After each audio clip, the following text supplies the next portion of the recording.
The night they regretted everything. When I stepped off that plane, my soul felt heavier than my luggage. I had just buried my husband overseas, and all I wanted was a familiar face waiting for me at the arrivals gate. Instead, my brother chuckled over the phone. Just get an Uber, while my mother coldly advised, plan better next time. No tears, no empathy, just ice. I took a deep breath, swallowed the sting, and said, understood. But they didn't realize that understood was my code for it's time to make you wish you'd never spoken to me that way. That night, while they were probably watching TV in their cozy living rooms, I was working behind the scenes. You see, my late husband was a renowned investigative journalist. His files, contacts, and unfinished stories were now mine. And buried deep in his encrypted laptop were detailed reports on my own family's dirty little secrets.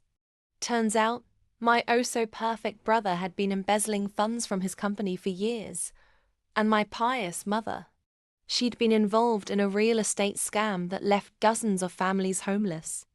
Both crimes, if exposed, could mean public ruin, maybe even prison.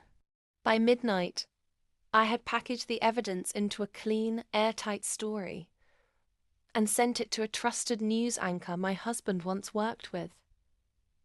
The headline the next morning? Local family's criminal empire exposed. Shocking ties to fraud and embezzlement. Their names, their faces, their shame plastered on every TV screen, news site, and social media feed across the country. When the news broke, my phone didn't stop buzzing, except it wasn't condolences this time. It was pure panic. My brother's voice trembled over the line. Why would you do this? I simply replied, plan better next time. The fallout was brutal. The police raided my brother's office before noon.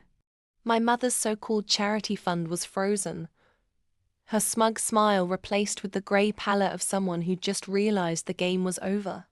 Neighbors whispered. Friends vanished. Their carefully curated reputations collapsed overnight. And me?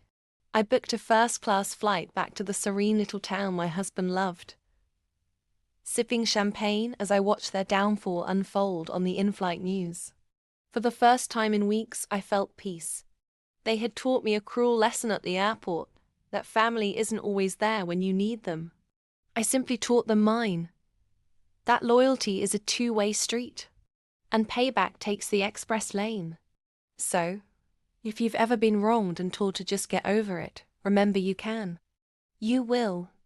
But sometimes, getting over it means letting them drown in the flood they thought they'd escape. If you love this twist-filled revenge story, hit that subscribe button on this channel for more stories that prove karma always knows your address.